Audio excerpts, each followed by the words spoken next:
Hi guys, எல்லாரும் எப்படி இருக்கீங்க? இன்னைக்கு வந்து நம்ம கிச்சனில் என்ன சமைக்க போகிறோம் அப்படின்னு பார்த்தீங்கன்னா, நண்டு வாங்கிட்டு வந்து இன்னைக்கு குழம்பு வைக்க போகிறேன். நல்ல மழைக்காலம் இல்லைங்களா? மழையில் வந்து நிறைய நண்டு குட்டி போட்டு நல்லா வளர்ச்சியாக நல்லா இருக்கும் நண்டு. சாதா டைமில் இருக்கிறத விட மழை காலத்தில் நல்ல சதையாக இருக்கும் நண்டு, டேஸ்ட்டாகவும் இருக்கும். நல்லா இருக்கு. ஒரு மீடியம் சைஸ் நண்டு தான். ஆஞ்சிட்டேன் நான். ஏன்னா குளிக்கிறதுக்கு முன்னாடியே இதை வந்து க்ளீன் பண்ணிட்டா நம்ம குளிச்சுட்டு வந்து சமைக்கிறதுக்கு ஈஸியாக இருக்குமே அப்படின்ட்டு குளிக்கிறதுக்கு முன்னாடியே இதை ஆஞ்சிட்டு குளிச்சுட்டு வந்துட்டேன். அதனால தான் உங்களுக்கு இதை க்ளீன் பண்ணுற வீடியோ போட முடியல. இது க்ளீன் பண்ணுறது வந்து எப்படி க்ளீன் பண்ணுறது அப்படின்னு சொல்லிட்டு நிறைய வீடியோஸில் நான் சொல்லியிருக்கேன். அதோட லிங்க் வேணால் நான் வந்து கீழே கொடுக்குறேன் டிஸ்கிரிப்ஷனில்.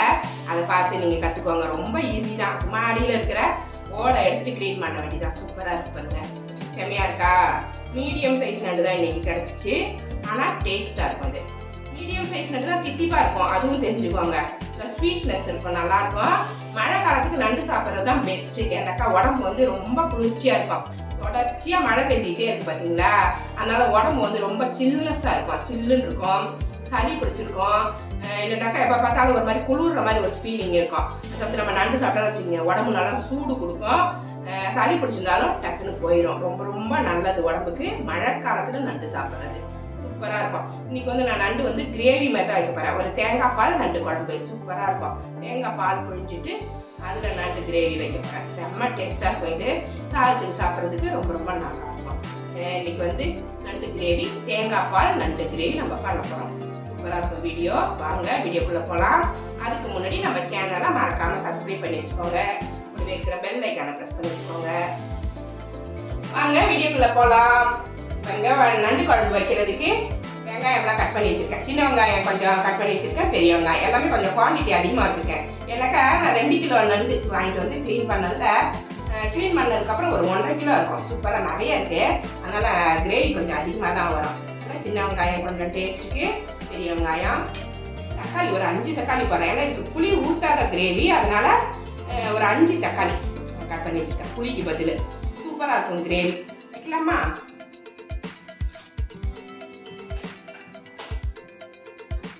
நல்லா கொஞ்சம் பெரிய பாத்திரமாக வச்சுக்கணும். ஏன்னா நண்டு நிறைய இருக்கு பாருங்க. அதனால் கொஞ்சம் பெரிய பாத்திரமாக இருக்கணும். அதே சமயம் நான்ஸ்டிக் வைக்கக்கூடாது நண்டுக்கு. ஏன்னா அந்த நண்டு கொடுக்கலாம் நான்ஸ்டிக் வந்து கீறி விட்டுரும். அதனால் நான்ஸ்டிக் வைக்காதீங்க. இந்த மாதிரி அலுமினிய பாத்திரம் வச்சுக்கலாம். இல்லை நான் நல்லெண்ணெய் ஊற்றிக்கிறேன். நல்லா 1.5 கரண்டிக்கிட்ட ஊற்றிக்கோங்க. அப்போ தான் நண்டு குழம்பு வந்து நல்லா சூப்பராக இருக்கும். எண்ணெய் கம்மியாக ஊற்றினீங்கன்னா நல்லா இருக்காது. ஒரு மாதிரி ட்ரையாக கறி இருக்கும். ஸோ நல்லா இருக்காது, டேஸ்ட்டு நல்லா வராது. எங்க இந்த தேங்காய் எடுத்து கொடுங்களேன்.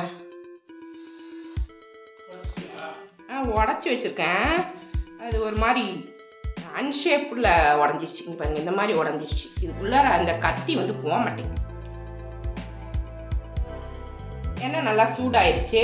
இப்போ தாளிக்கிறதுக்கு ஃபஸ்ட்டு கடுகு, உளுந்தம்பருப்பு சும்மா ஒரு 1/2 ஸ்பூன் போட்டுக்கோங்க. அது மாதிரி வெந்தயம் ஒரு 1/2 ஸ்பூன் போட்டுக்கோங்க. செம்மையாக கமகமான்னு இருக்கும். சோம்பு இது ஒரு 1/2 ஸ்பூன், நிறைய போட்டு 1/2 ஸ்பூன் அளவு போட்டு. இப்போ வெங்காயம் கட் பண்ணி வச்சுருக்கோம் பார்த்தீங்களா? இதை அப்படியே ஃபுல்லாகவே போட்டு நல்லா வெங்காயம் வதங்கணும். நல்லா பொரியட்டுன்னு வெயிட் பண்ணிட்டு இருந்தோம்னா கரிஞ்சு போயிடும்.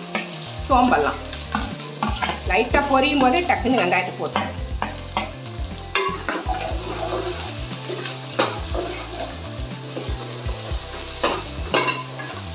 நிறைய வெங்காயம் இருக்கிற மாதிரி தான் தெரியும். வதங்கிடுச்சுன்னா குறைஞ்சி போயிடும். அப்போ தான் கிரேவி வந்து கொஞ்சம் திக்காக கிடைக்கும் நம்மளுக்கு. அதனால் கொஞ்சம் வெங்காயம், தக்காளி எல்லாமே கொஞ்சம் அதிகமாக போடணும். அது மாதிரி மிளகாத்தூள் வந்து எப்படி அரைக்கணுன்ட்டு நான் போட்டிருக்கேன். என்னோடய வீடியோஸில் இருக்கும் மிளகாப்பொடி எப்படி அரைக்கணுன்ட்டு. அந்த மாதிரி மிளகாத்தூள் அரைச்சா தான் குழம்பு வந்து திக்காக இருக்கும். சில பேர் மிளகாப்பொடி அரைப்பாங்க, அது போட்டிங்கன்னா குழம்பு தண்ணியாக இருக்கும், திக்கே கொடுக்காது. அப்போ வந்து என்ன ஆகும், சாதத்தில் குழம்பு ஊற்றும் போது சாதம் தனியாக இருக்கும், குழம்பு தனியாக ரசம் மாதிரி ஓடிடும். அந்த மிளகாத்தூள் எப்படி அரைக்குதுன்ற வீடியோவை பார்த்து நீங்கள் அரைச்சி பாருங்கள். குழம்பு போடும்போது குழம்பு வந்து நல்லா திக்கு கொடுத்துரும், நல்லா இருக்கும். தேங்காய் அரைச்சி ஊற்றலைன்னா கூட குழம்பை கொதிக்க வைக்கும் போது திக்காயிடும். நல்லா வதங்கட்டும். இது கருவேப்பிலை நல்லா வாஷ் பண்ணி எடுத்து வச்சுருக்கேன். இதை அப்படியே உருவி போட்டுக்கலாம். இல்லை நான் எப்பயும் சொல்கிறது தான், எண்ணெய்க்கு வந்து நிறைய கருவேப்பிலை போடணும். அப்போ தான் இந்த கவுச்சி வாசனை இல்லாமல் இருக்கும். நண்டு குழம்பு வைக்கிறது ரொம்ப ஈஸி. நண்டு க்ளீன் பண்ணுறது மட்டும்தான் டைம் இருக்கும். மற்றபடி எல்லாமே கட் பண்ணி வச்சிட்டிங்கன்னா டக்குன்னு ஈஸியாக குழம்பு ரெடி ஆகிடும். நண்டு குழம்பும் அப்படி தான், மீன் குழம்பும் அப்படி தான். நண்டு கட் பண்ணுறது, மீன் கட் பண்ணுற அந்த டைம் மட்டும்தான் நம்மளுக்கு.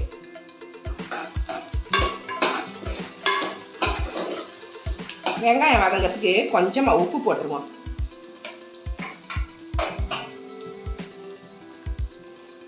நிறைய வெங்காயம் போட்டிருக்கோம் இல்லைங்களா, அது சீக்கிரமாக வதங்கிறதுக்கு கொஞ்சமாக உப்பு. அப்போ தான் சீக்கிரமாக தண்ணி விட்டு நல்லா வெந்து போயிடும்.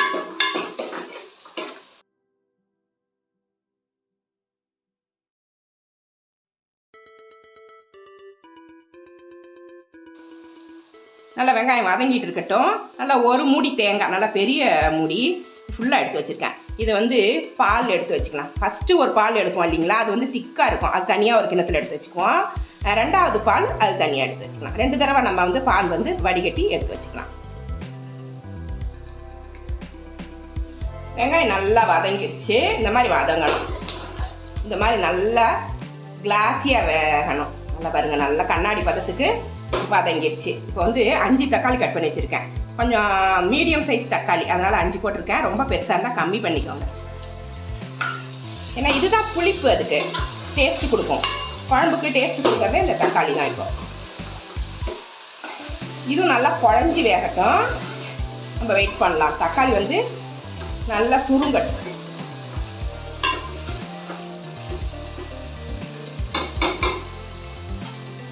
நல்லா கிளறி விட்டு நல்லா வதங்கட்டும் தக்காளி.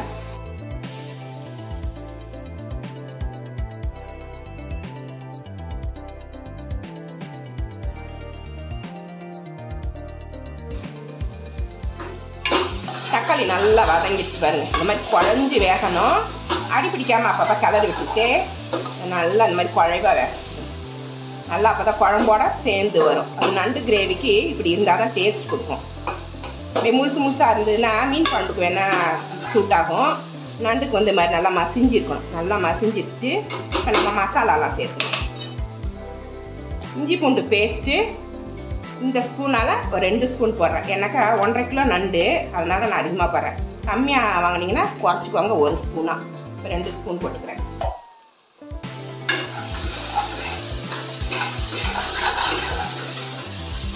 போட்டு நல்லா கொஞ்சம் நேரம் வதக்கிடும். டக்குன்னு வதங்கிடும். நல்லா சூடாக இருக்கு பாருங்க, டக்குன்னு வதங்கிடும்.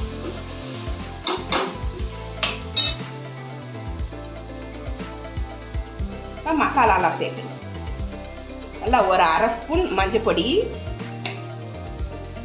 குழம்பு மிளகாத்தூள் தான் நான் சேர்த்துருக்கேன், சேர்க்க போகிறேன். இது வந்து காரத்துக்கு தகுந்த மாதிரி போட்டுக்கலாம். நான் ஒரு 4 ஸ்பூன் போடுறேன். அப்புறமா காரம் பத்தலைன்னா போட்டுக்கலாம்.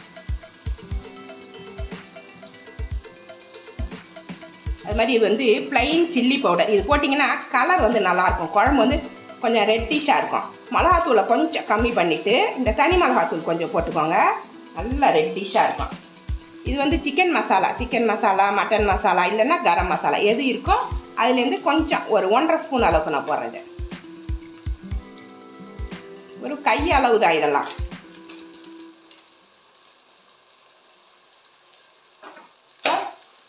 உப்பு போட்டுருவோம். கிரேவிக்கு தேவையான உப்பு.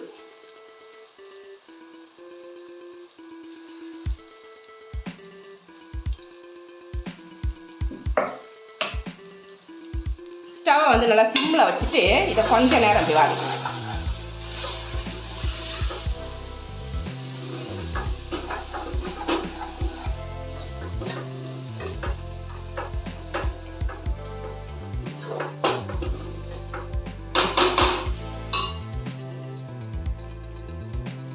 குழம்புக்கு தண்ணி ஊற்றிடும்.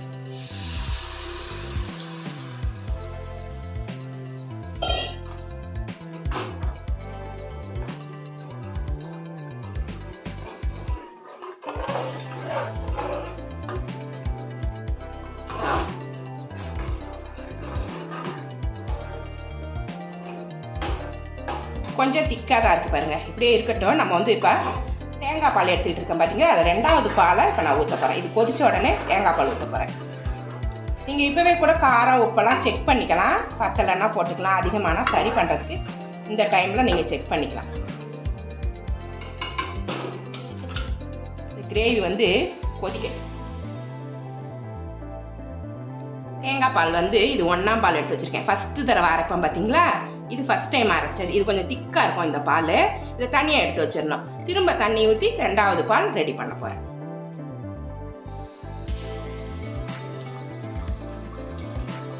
கிரேவி நல்லா கொதிச்சிருச்சு.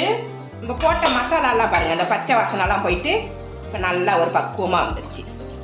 கொஞ்சம் திக்கு கொடுத்துருச்சு. இந்த சமயத்தில் நம்ம தேங்காய் பால் ஊற்ற போகிறோம். இது வந்து 2வது தடவை அரைச்ச பால். இதை ஃபஸ்ட்டு ஊற்றுறேன்.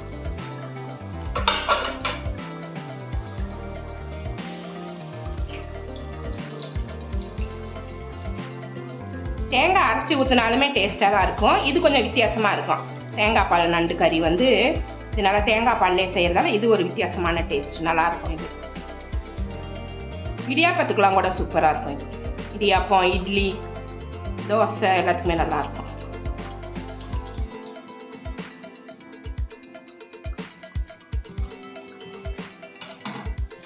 2வது பால் ஊற்றியாச்சு. இது கொஞ்சம் நேரம் கொதிக்கட்டும். நம்ம நண்டு சேர்த்துடலாம். ஃபஸ்ட்டு பாலை வந்து இப்போ சேர்க்கக்கூடாது, கடைசியாக தான் சேர்க்கணும். சேர்த்ததுக்கப்புறம் ரொம்ப கொதிக்கக்கூடாது. அந்த தேங்காய் பால் பிரிஞ்சு போயிடும். அதனால் இதை 2வது பால் ஊற்றி நல்லா கொதிக்கட்டும். குழம்பு ரெடியாகட்டும்.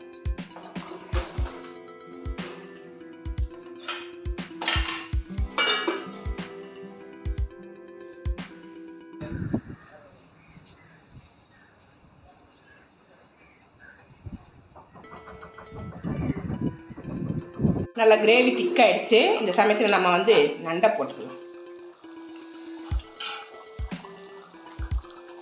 நண்டு மீடியம் சைஸாக இருக்கிறதுல நான் அப்படியே போடுறேன். பெருசாக இருந்ததுன்னா அப்படியே 2ஆக நடுவில் இப்படி உடச்சிட்டு போட்டிங்கன்னா நல்லாயிருக்கும். நான் அப்படியே ஃபுல்லாக போடுறேன்.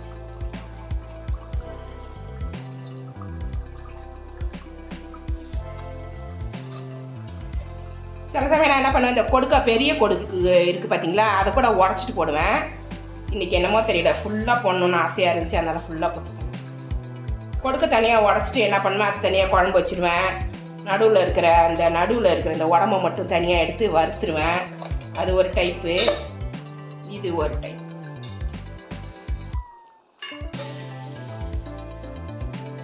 நண்டு வந்து நிறைய மாடலில் குழம்பு வைக்கலாம். புளிக்குழம்பு மாதிரியே வைக்கலாம், சூப்பராக இருக்கும்.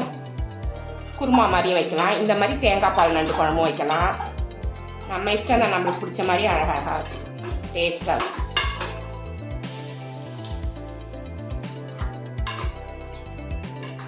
நல்லா மூழ்கிற மாதிரி வச்சு விட்ருங்க, அப்போ தான் வேகும். கொஞ்ச நேரத்தில் வெந்து போயிடும். நண்டு வந்து ரொம்ப டைம் எடுக்காது. ஒரு 5 நிமிஷத்தில் இது வெந்துடும்.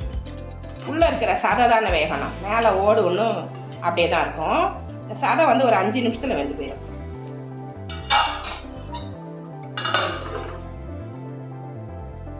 நண்டு நல்லா வேகட்டும்.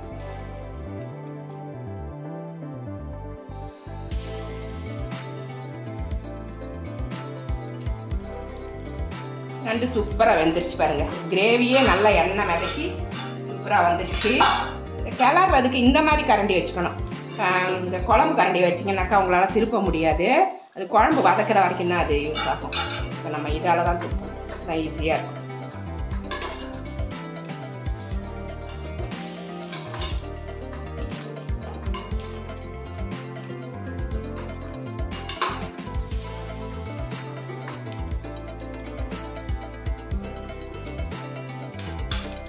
இப்போ லாஸ்ட்டில் இந்த திக்கு பால் எடுத்து வச்சுக்கோங்களேன் பார்த்தீங்களா, 1ஆம் பால், அதை போட்டிடலாம். இது போட்டதுக்கப்புறம் ஒரு கொதி வந்த உடனேவே நம்ம ஆஃப் பண்ணிடணும். இல்லைன்னாக்கா இந்த பால் வந்து திரிஞ்சிடும். நம்ம நார்மலாக பால் திரிஞ்சு போயிடும் பார்த்தீங்களா, அந்த மாதிரி தேங்காய் பாலும் திரிஞ்சு போயிடும். செம்ம டேஸ்ட்டாக இருக்கும். அந்த லாஸ்ட்டில் ஃபஸ்ட்டு எடுத்த பால் ஊற்றுறோம் பார்த்தீங்களா, அதுதான் நல்லா ஸ்வீட்டை கொடுக்கும், டேஸ்ட் கொடுக்கும். நல்லா கலந்துட்டுருவோம் பாலை. இப்போ எல்லா நண்டுக்கும் அந்த பால் போகணும் பார்த்தீங்களா, அதனால் அதை நான் திருப்பி விடுறேன். இப்போ தேங்காய் பால் வந்து இந்த நண்டுக்குள்ளே போகும். நல்லா அப்படி அழுத்திட்டு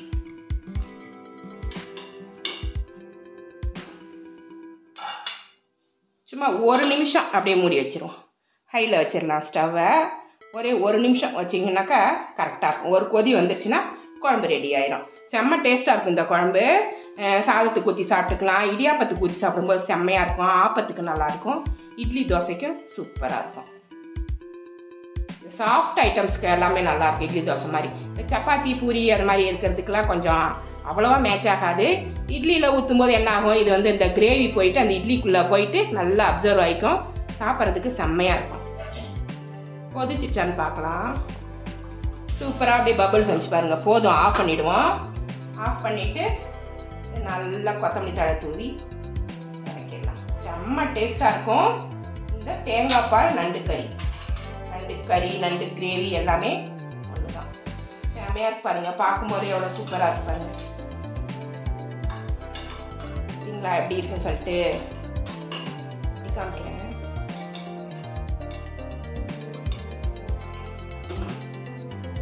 நல்லா செம்ம டெம்ப்டிங்காக இருக்குது பார்க்குறப்பே. சாதத்தில் ஊற்றி சூப்பராக சாப்பிட்லாம். இது மாதிரி நீங்களும் வச்சு பாருங்கள். ரொம்ப ரொம்ப டேஸ்ட்டாக இருக்கும். ரொம்ப ஈஸி செய்யறதும். ஹாய், சூப்பராக நண்டு கிரேவி ரெடி ஆயிடுச்சு. காமிக்கிறேன் பாருங்க. சூப்பராக ரெடி ஆயிடுச்சா? செம்ம டேஸ்ட்டாக இருக்குங்க. இந்த மாதிரி நம்ம செஞ்சுட்டு மழை காலத்தை நம்ம என்ஜாய் பண்ண போகிறோம். மழை வந்துருச்சுன்ட்டு ரொம்ப சோர்ந்து இல்லாமல் நல்லா நண்டு குழம்பு, சிக்கன் குழம்பு, மட்டன் குழம்புலாம் நல்லா செம்மையாக சமைச்சி ஃபேமிலிக்கு கொடுக்குறோம், நம்மளும் சாப்பிட்றோம். சூப்பராக இருக்கும். செம்மையாக இருந்துச்சா இந்த வீடியோ? சூப்பர் டேஸ்ட்டாக இருக்கும் நண்டு. இந்த மாதிரி நீங்களும் செஞ்சு பாருங்கள். இந்த ரெசிபி உங்களுக்கு பிடிச்சிருந்தா நம்ம சேனலை சப்ஸ்கிரைப் பண்ணி வச்சுக்கோங்க. ஒரு வைக்கிற பெல் ஐக்கானை ப்ரெஸ் பண்ணி வச்சுக்கோங்க.